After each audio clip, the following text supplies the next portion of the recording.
আসসালামু আলাইকুম ওয়া রাহমাতুল্লাহ। ভিডিওটা আগে দেখেন, তারপর কিছু কথা বলতেছি।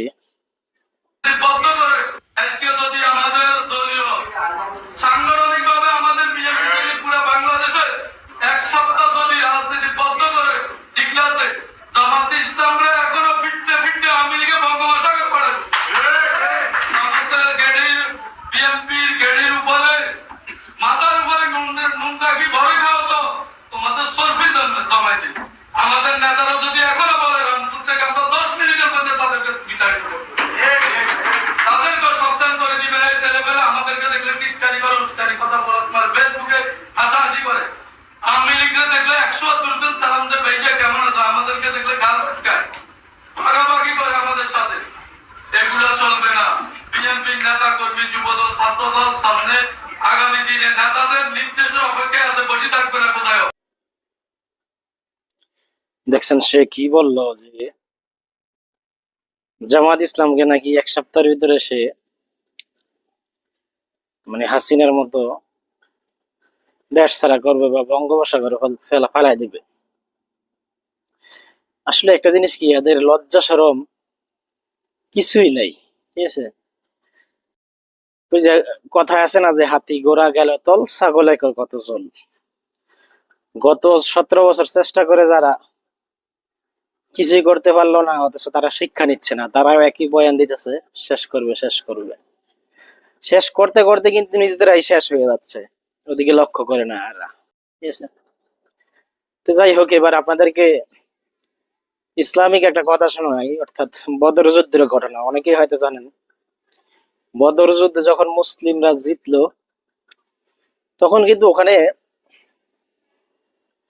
এই যে কয়েক কাফেরদের বিভিন্ন দল হয়ে গেছে। ইহুদি মুশরিক মক্কার এরা ছিল এক দলে, বেদুইনরা ছিল আরেক দলে, এই বিভিন্ন রকম মুনাফিক ছিল, আব্দুল্লাহ ইবনে উবাই এরা ছিল আরেক দলে।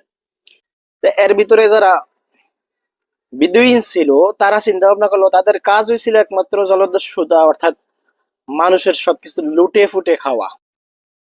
অর্থাৎ এই যে বিএনপির বর্তমান যে কার্যকলাপ বা এরা যেটা করতে চাচ্ছে আগামীতে, জামাত বাধা দেয় কেন, এটাই তাদের সমস্যা।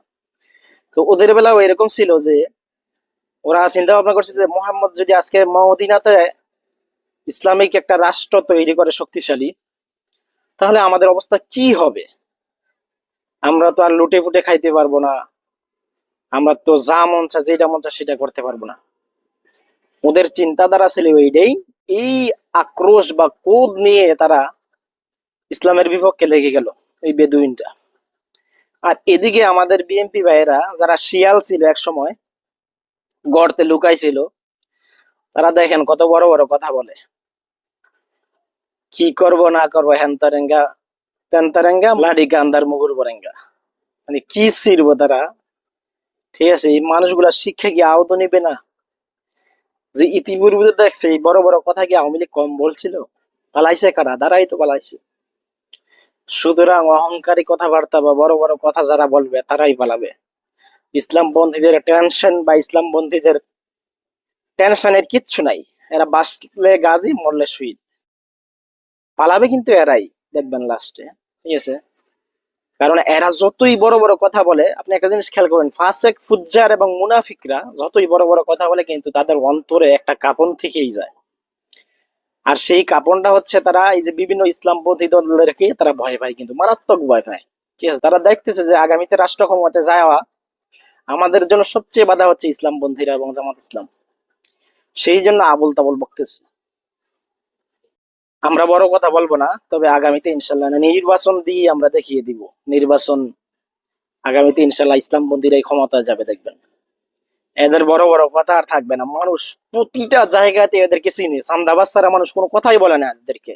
ঠিক আছে, সব জায়গায় এরা চান্দাবাজ। বিএনপি মানেই চান্দাবাজ। ওই যে বলে না যে পানির অপর নাম কি?